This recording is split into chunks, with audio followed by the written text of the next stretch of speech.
तो आज हम पढ़ने जा रहे हैं प्रेमचंद की मशहूर कहानियों में से एक कहानी पंच परमेश्वर। जामुन शेख और अलगू चौधरी में गाढ़ी मित्रता थी। साझे में खेती होती थी, कुछ लेन देन में भी दोनों का साझा था। एक को दूसरे पर अटल विश्वास था। जामुन जब हज करने गए थे तो तब अपना घर अलगू को सौंप गए थे और अलगू जब कभी बाहर जाते तो जामुन पर अपना घर छोड़ देते थे। उनमें न खान पान का व्यवहार था, न धर्म का नाता, केवल विचार मिलते थे। मित्रता का मूल मंत्र भी यही है। इस मित्रता में जन्म उसी समय हुआ जब दोनों मित्र बालक ही थे और जामुन के पूज्य पिता जुमराती उन्हें शिक्षा प्रदान करते थे। अलगू ने गुरुजी की बहुत सेवा की थी, खूब रकबियाँ मांजी, खूब प्याले धोए। उनका हुक्का एक क्षण के लिए भी विश्राम ना लेने पाता था, क्योंकि प्रत्येक चिलम अलगू को आध घंटे तक किताबों से अलग कर देती थी। अलगू के पिता पुराने विचारों के मनुष्य थे। उन्हें शिक्षा की अपेक्षा गुरु की सेवा सुभूषा पर अधिक विश्वास था। वह कहते थे कि विद्या पढ़ने से नहीं आती, जो कुछ होता है गुरु के आशीर्वाद से। बस गुरु जी की कृपा दृष्टि चाहिए। यदि अलगू पर जुमराती शेख के आशीर्वाद अथवा सत्संग का कुछ फल ना हुआ तो ये मानकर संतोष कर लेंगे कि विद्योपार्जन में उसने यथाशक्ति कोई बात उठा ना रखी। विद्या उसके भाग्य में ही ना थी तो कैसे आती। मगर जुमराती शेख स्वयं आशीर्वाद के कायल ना थे। उन्हें अपने सोटे पर अधिक भरोसा था और उसी सोटे के प्रताप से आज आसपास के गांव में जामुन की पूजा होती थी। उनके लिखे हुए रहनामे या बैनामे पर कचहरी का मुरहारी भी कलम ना उठा सकता था। हल्के का डाकिया और कांस्टेबल और तहसील का चपरासी सब उनकी कृपया की आकांक्षा रखते थे। अतएव अलगू का मान उनके धन के कारण था, तो जामुन शेख अपनी अनमोल विद्या से ही ना सबके आदर पत्र बने थे। जामुन शेख की एक बूढ़ी खाला मौसी थी। उसके पास कुछ थोड़ी सी मलकियत थी, परंतु उसके निकट संबंधियों में कोई ना था। जामुन ने लंबे चौड़े वादे करके ये मलकियत अपने नाम लिखवा ली थी। जब तक दान पत्र की रजिस्ट्री न हुई थी तब तक खाला जान का खूब आदर सत्कार किया गया।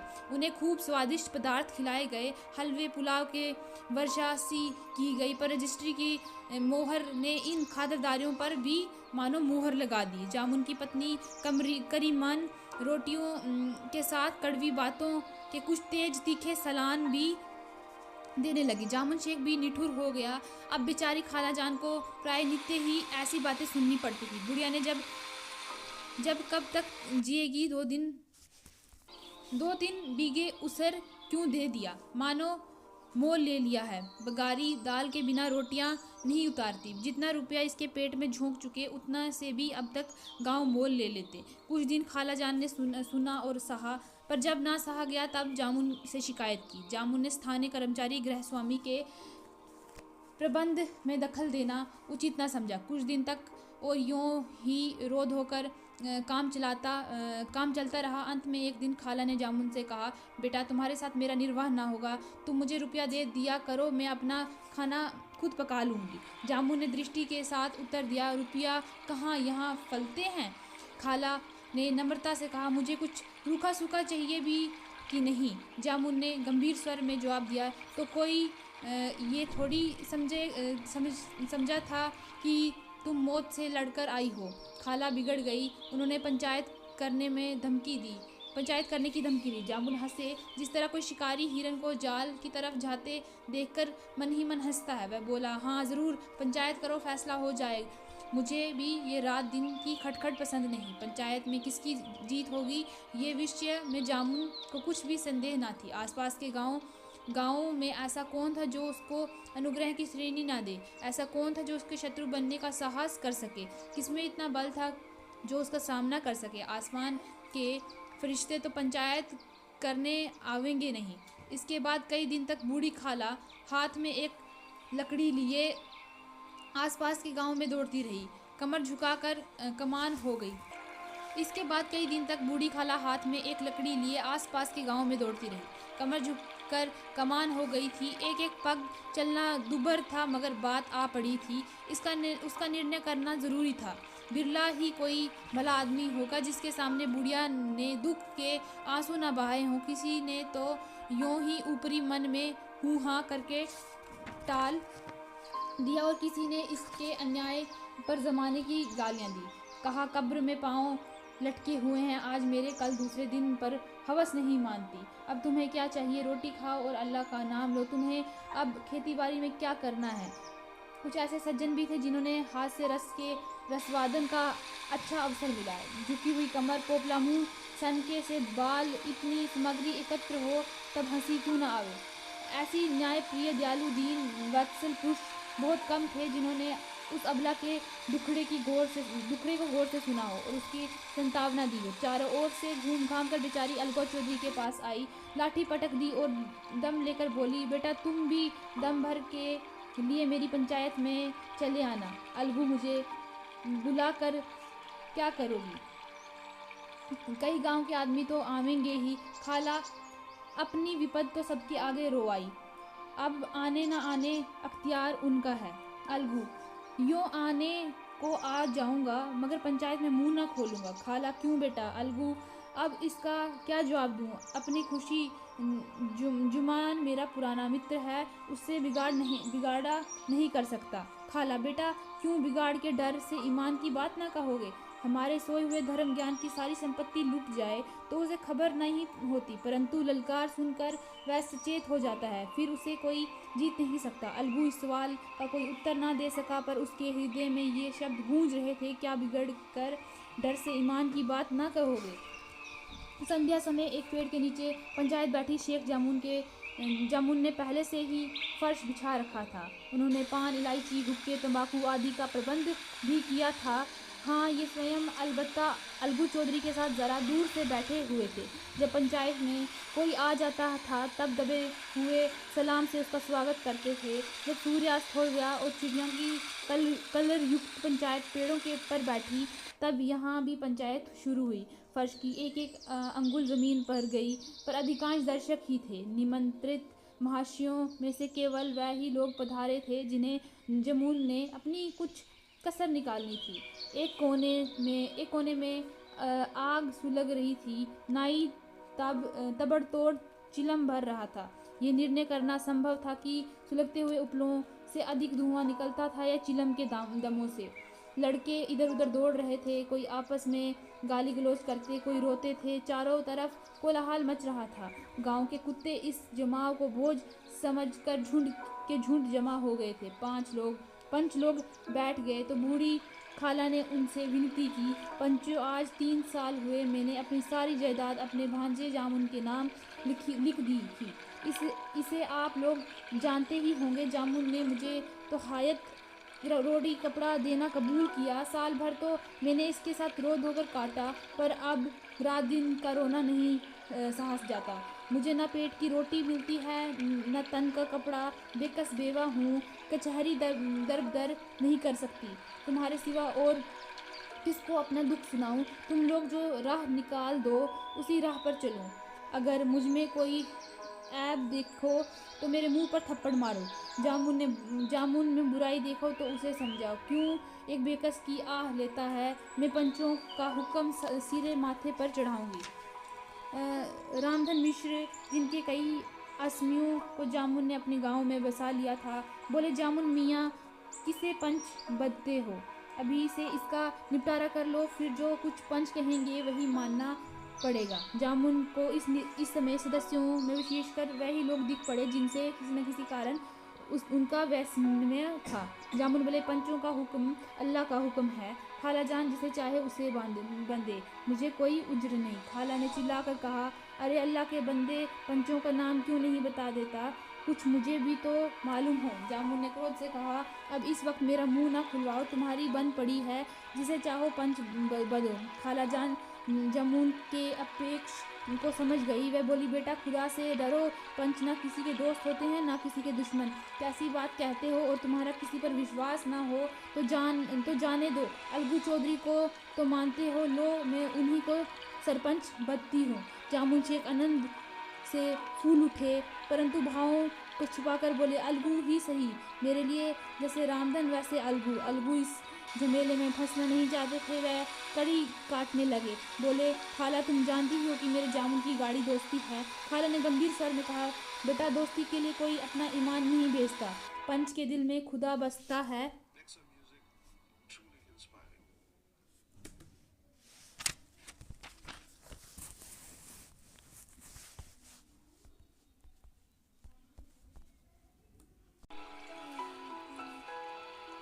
पंच के दिल में खुदा बसता है। पंचों के मुंह से जो बात निकलती है वह खुदा की तरफ से निकलती है। अलगू चौधरी सरपंच हुए। रामधन मिश्र और जामुन के दूसरे विरोधियों ने बुढ़िया को मन में बहुत कोसा। अलगू चौधरी बोले, शेख जामुन, हम और तुम पुराने दोस्त हैं। जब काम पड़ा तुमने हमारी मदद की है और हम भी जो कुछ बन पड़ा तुम्हारी सेवा करते रहे हैं, मगर इस समय तुम और बूढ़ी खाला दोनों हमारी निगाह में बराबर हो। तुमको पंचों से जो कुछ अर्ज किया करनी हो करो। जामुन को पूरा विश्वास था कि अब बाजी मेरी है। अलगू ये सब दिखावे की बात कर रहा है।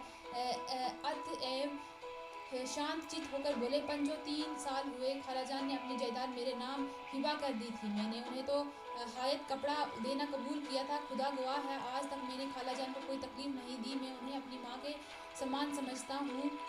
उनकी खिदमत करना मेरा फ़र्ज़ है, मगर औरतों में ज़रा अनबन रहती है, उसमें मेरा क्या बस है। खालाजान मुझसे महावर खर्च अलग मांगती हैं, जायदाद जितनी भी उसमें मेरा क्या बस है। खालाजान मुझसे महावर खर्च अलग मांगती हैं, जायदाद जितनी भी है वह पंचों से छिपी नहीं। उससे इतना मुनाफा नहीं होता है कि महावर खर्च दे सकूं। इसके अलावा हिब्बा नामे में महावर खर्च का कोई जिक्र नहीं तो मैं भूल कर भी इस झमेले में ना पड़ता। बस मुझे यही कहना है, आइंदा पंचों को इख्तियार है, जो फैसला चाहे करें। अलगू चौधरी को हमेशा कचहरी के काम पड़ता था, अतएव वह पूरा कानूनी आदमी था। उसे जामुन से जिरा शुरू की एक एक प्रश्न जामुन के हृदय में पर हथौड़े की चोट की तरह पड़ता था। रामधन मिश्र इन प्रश्नों पर मुग्ध हुए जाते थे। जामुन चकित थे कि अलगू को क्या हो गया। अभी ये अलगू मेरे साथ बैठा हुआ कैसी कैसे बातें कर रहा था।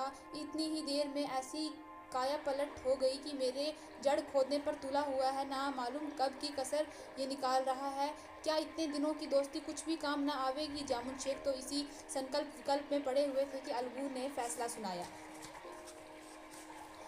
जामुन शेख पंचों ने इस मामले पर विचार किया। उन्हें ये नीति संगत मालूम होते हैं कि खालाजान को महावर खर्च दिया जाए। हमारा विचार है कि खाला की जायदाद से इतना मुनाफा अवश्य होता है कि महावर खर्च दिया जा सके। बस यही हमारा फैसला है। अगर जामुन को खर्च देना मंजूर ना हो तो हिब्बानामा रद्द समझा जाए। ये फैसला सुनते ही जामुन सन्नाटे में आ गया। जो अपने मित्र को वह शत्रु का व्यवहार करे और गले पर छुरी फेरे, इस समय के हेर फेर के सिवा और क्या कहे। जिस पर पूरा भरोसा था उसने समय पड़ने पर धोखा दिया। ऐसे ही अवसरों पर झूठे सच्चे मित्रों की परीक्षा की जाती है। यही कलयुग की दोस्ती है। अगर लोग इसे कपटी धोखेबाज ना होते तो देश में आपत्तियों का प्रकोप नहीं होता। ये हेजा प्लेजा आदि विवादी दुष्कर्मों की ही दंड है। मगर रामधन मिश्र और अन्य पंच अलगू चौधरी की इस नीति प्रेरित से प्रशंसा जी खोल कर रहे थे। वह कहते थे कि इसका नाम पंचायत है। दूध का दूध, पानी का पानी कर दिया। दोस्ती दोस्ती की जगह किंतु धर्म का पालन करना मुख्य है। ऐसी ही सत्यवादियों के बल पर पृथ्वी ठहरी, नहीं तो वह कब की रसातल चली जाती। इस फैसले ने अलगू और जामुन की दोस्ती की जड़ हिला दी। अब वह साथ साथ बातें करते नहीं दिखाई देते। इतना पुराना मित्रता रूपी वृक्ष सत्य का एक झोंका भी ना सह सका। सचमुच वह बालू की ही जमीन पर खड़ा था। उनमें अब शिष्टाचार का अधिक व्यवहार होने लगा। एक दूसरे की आवभगत ज्यादा करने लगे। वे मिलते जुलते थे, मगर उस तरह जैसे तलवार की ढाल मिलती है। जामुन के चित्त में मित्र की कुटिलता आटो पहर खटका करती थी। उसे हर घड़ी ये चिंता रहती थी कि किसी तरह बदला लेने का अवसर मिले। अच्छे कामों की सिद्धि में बड़ी देर लगती है, पर बुरे कामों की सिद्धि में ये बात नहीं होती। जामुन को भी बदला लेने का अवसर जल्द ही मिल गया। पिछले साल अलगू चौधरी बटेसर में बेलों की एक बहुत अच्छी गोई मोल लाए थे। बेल पचाही जाति के सुंदर बड़े बड़े सींगों वाले थे। महीनों तक आसपास के गांवों के लोग दर्शन करते रहे। देवयोग से जामुन की पंचायत के 1 महीने के बाद इस जोड़ी का एक बेल मर गया। जामुन ने दोस्ती से कहा, यह दगाबाजी की सजा है। इंसाफ सब्र भले ही क्या कर जाए, पर खुदा नेक बद सब देखता है। अलगू को संदेह हुआ कि जामुन ने बेल को विष दिला दिया है। चौधराइन ने भी जामुन पर पर भी इस दुर्घटना का दोषारोपण किया। उसने कहा, जामुन ने कुछ कर करा दिया है। चौधराइन और करीमन में इस विषय पर एक दिन खूब ही वाद विवाद हुआ। दोनों देवियों ने शब्द बाहुल्य की नदी बहा दी। व्यंग्य, अन्योक्ति, उपमा आदि अलंकारों में बातें हुई। जामुन ने किसी तरह शांति स्थापित की। उन्होंने अपनी पत्नी को डांट डपट कर समझा दिया। वह उसी पर रणभूमि से हटा भी ले गए। उधर अलगू चौधरी ने समझाने बुझाने का काम अपनी तर्कपूर्ण सोटों से लिया। अब अकेला बेल किस काम का, उसका जोड़ा बहुत ढूंढा गया पर ना मिला। निदान ये सलाह ठहरी कि इसे बेच डालना चाहिए। गांव में एक समझू साहू थे। वह इक्का गाड़ी हाँकते थे। गांव के गुड़ घी लाद कर मंडी ले जाते थे। मंडी से तेल नमक भर लाते और गांव में बेचते। इसे बेल पर उनका मन लहराया। उन्होंने सोचा, ये बेल हाथ लगे तो दिन भर के बेकटके 3 खेप हो। आजकल तो एक ही खेप में लाले पड़े रहते हैं। बेल देखा, गाड़ी में दौड़ाया, बाल भारी का पहचान कराई, मोल तोल किया और उसे लाकर द्वार पर बांध ही दिया। 1 महीने में दाम चुकाने का वादा ठहरा। चौधरी को भी गरज थी कि घाटे की परवाह ना की। समझो साहू ने नया बेल पाया तो लोग उसे रगे दने वह दिन में 3-3 4-4 खेप करने लगे। ना चारे की फिक्र थी ना पानी की, बस खेपे का काम था। मंडी ले गए, वह कुछ सूखा भूसा सामने डाल दिया। बेचारा जानवर अभी दम भी ना ले ना पाए। फिर जोत दिया। अलगू चौधरी के घर था तो चैन की बांशी बजती थी। बेल राम छठे छमाहे कभी बल्ली में जोते जाते, खूब उछलते कूदते और कोसे एक दौड़ते चले जाते थे। वह बेल राम की रतीब का साफ पानी, दली हुई अरहर की दाल और भूसे के साथ खली, और यही नहीं, कभी कभी घी का स्वाद भी चखने को मिलता था। शाम सवेरे एक आदमी खरहरे करता पहुंचता और सहलाता था। कहाँ वह सुख चैन, कहाँ वह 8 पहर की खपत। महीनों भर की एक वह पिस सा गया। इक्का का जुआ देखते ही उसका लहू सूख जाता था। एक पग चलना दुबर था। हड्डियां निकल आई थी पर था कि पानीदार मार की बर्दाश्त न की। एक दिन चौथी खेप में साहू जी ने दूना भोजा लादा। दिन भर का थका जानवर पैर न उठते थे, पर साहू जी ने कोड़े फटकारने लगे। बस फिर क्या था, बेल कलेजे तोड़ कर चला।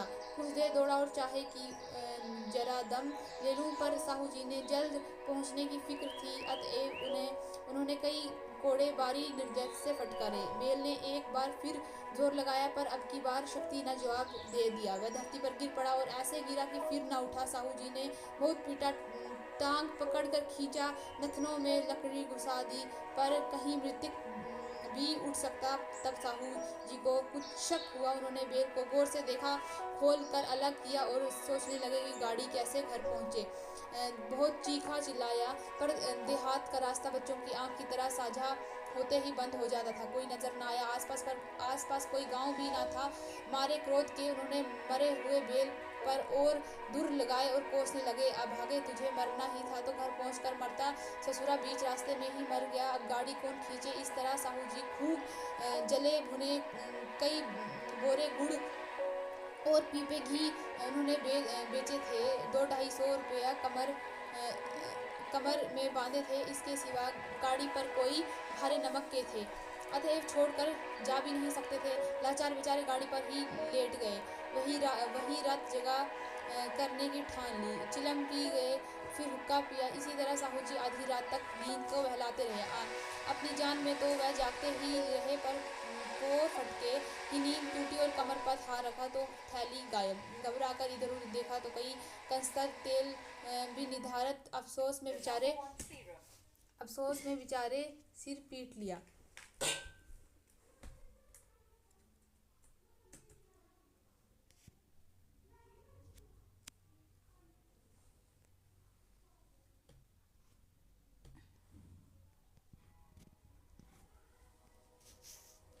प्रातःकाल रोते बिलखलाते घर पहुंचे। सुहायन ने जब ये बुरी सुनावनी सुनी तो पहले ही रोई, फिर अलगू चौधरी को गालियां देने लगी। निगाड़े ने ऐसा कुलच्छना बेल दिया कि जन्म भर की कमाई लुट गई। इस घटना को हुए 1 महीने बीत गए। अलगू जब अपने बेल के दाम मांगते हुए साहू और सुहायन दोनों कि झल्लाए हुए कुत्ते की तरह चढ़ बैठते और अंड बंड बकने लगते। वाह वाह, यहाँ तो सारे ज़माने की कमाई लुट गई, सत्यानाश हो गया, इन्हें दामों की पड़ी है। मुर्दा बेल दिया था, उसमें उस पर दाम मांगने चले हैं। आंखों में धूल झोंक दी, सत्यानाशी बेल गले बांध दिया। हमारे निरा पोगे ही समझ लिया था, हम भी बनिया के बच्चे हैं, ऐसे बुद्धूल कहीं और होंगे। पहले जाकर किसी गधे के मुंह धो आओ, तब दाम लेना। ना जी मानता तो हमारा बेल खोल खोल ले जाओ, महीने भर के बदले 2 महीने जोत लो, और क्या लोगे। चौधरी ने अशुभ चिंतकों की कमी ना थी, ऐसे अवसरों पर वह भी एकत्रित हो जाते और साहू जी के बर्तनों की पुष्टि करते। परंतु 150 रुपये ने से इस तरह हाथ धो लेना आसान ना था। एक बार वह भी गर्म पड़े। साहू जी बिगड़ कर लाठी ढूंढने घर में चले गए। अब सहाय ने मैदान लिया। प्रश्नोत्तर होते होते हाथापाई की नौबत आ गई। सहायन ने घर में घुसकर किवाड़ बंद कर लिए। शोरगुल सुनकर गांव में भले मानस जमा हो गए। उन्होंने दोनों को समझा, साहू जी को दिलासा देकर घर से निकाला। वह परामर्श देने लगे कि इस तरह से काम न चलेगा, पंचायत कर लो, जो कुछ तय हो जाए उसे स्वीकार कर लेना। साहू जी राजी हो गए। अलगू ने भी हामी भर ली। पंचायत की तैयारियां होने लगी। दोनों पक्षों में अपने अपने दल बनाने शुरू किए। इसके बाद तीसरे दिन उसी वृक्ष के नीचे पंचायत बैठी। वही संध्या का समय था। खेतों में कोए पंचायत कर रहे थे। विवादग्रस्त विषय था ये कि मटर की फलियों पर उनका कोई सस्तेव है या नहीं, और जब तक ये प्रश्न हल ना हो जाए तब तक रखवाले की पुकार पर अपनी अप्रसन्नता प्रकट करना आवश्यक समझते थे। पेड़ की डालियों पर बैठी शुक मंडली में ये प्रश्न छिड़ी हुए थे, मनुष्य को उन्हें बेमरोत कहने का क्या अधिकार है, जब उन्हें स्वयं अपने मित्रों से दगा करने में भी संकोच नहीं होता। पंचायत बैठ गई तो रामधन मिश्र ने कहा, अब देरी क्या, पंचों को चुनाव हो जाना चाहिए। बोलो चौधरी, किस किस को पंच बदते हो। अलगू ने दीन भाव से कहा, समझू साहू ही चुन ले। समझू खड़े हुए और कड़क कर बोले, मेरी ओर से जामुन शेख। जामुन का नाम सुनते ही अलगू चौधरी का कलेजा धक धक करने लगा, मानो किसी ने अचानक थप्पड़ मार दिया हो। रामधन अलगू के मित्र थे। ये बात तो ताड़ गए। पूछे, क्यों चौधरी, तुम्हें कोई उज्र तो नहीं। चौधरी ने निराश होकर कहा, नहीं, मुझे कोई उज्र नहीं होगा।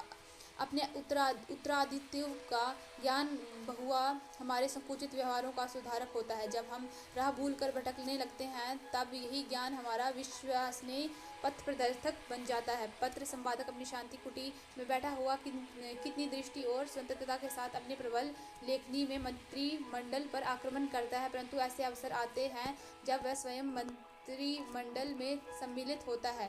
मंडल के भवन में पग धरते ही उसकी लेखनी कितनी मम्र, कितनी विचारशील, कितनी न्यायपरायण हो जाती है। इसका कारण उत्तरदायित्व का ज्ञान है। नव युवस्था में कितना उद्दंड रहता है, माता पिता उसकी ओर से कितना चिंतित रहते हैं, वह उसके कुल कलंक समझते हैं। परंतु थोड़े ही समय में परिवार का बोझ सिर पर पड़ते ही वह अव्यवस्थित चित्त अनुमुक्त युवक कितना धैर्यशील, कितना शांति चित्त हो जाता है, ये भी उत्तरदायित्व का ज्ञान का फल है। जामुन शेख के मन में भी सरपंच का उच्च स्थान ग्रहण करते ही अपनी जिम्मेदारी का भाव पैदा हुआ। उसने सोचा, मैं इस वक्त न्याय और धर्म के सर्वोच्च आसन पर बैठा हूँ। मेरे मुंह से उस समय जो कुछ निकलेगा वह देववाणी के सदृश है, और देववाणी में मेरे मनोविकारों का कदापि समावेश न होना चाहिए। मुझे सत्य से जो भर भी टालना उचित नहीं। पंचों ने दोनों पक्षों से सवाल जवाब करने शुरू किए। बहुत देर तक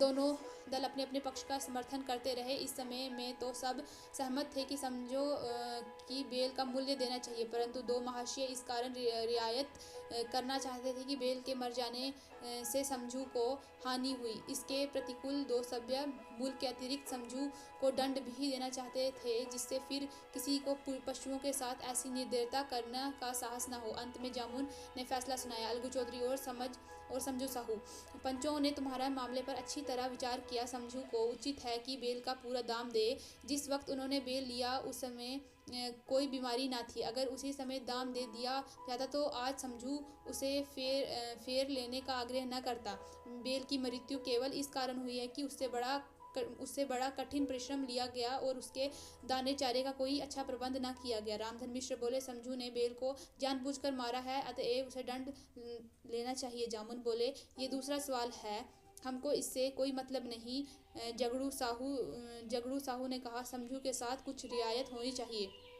जामुन बोले, ये अलगू चौधरी की इच्छा पर निर्भर है, ये रियायत करे तो उनकी भला मान से। अलगू चौधरी फूले न समाये उठ खड़े हुए और जोर से बोले, पंच परमेश्वर की जय। इसके साथ ही चारों ओर से प्रतिध्वनि हुई, पंच परमेश्वर की जय। प्रत्येक मनुष्य जामुन की नीति को सरारता था। इसे कहता है, न्याय के मनुष्य का काम नहीं, पंचों के परमेश्वर वास करते हैं, ये उन्हीं की महिमा है।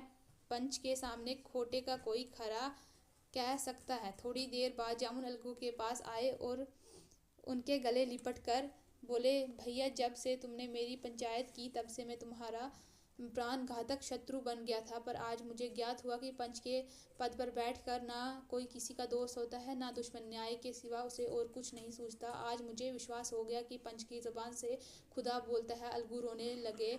इस पानी से दोनों के दिल में मैल धुल गया। मित्रता की मुरझाई हुई लता फिर से हरी हो गई।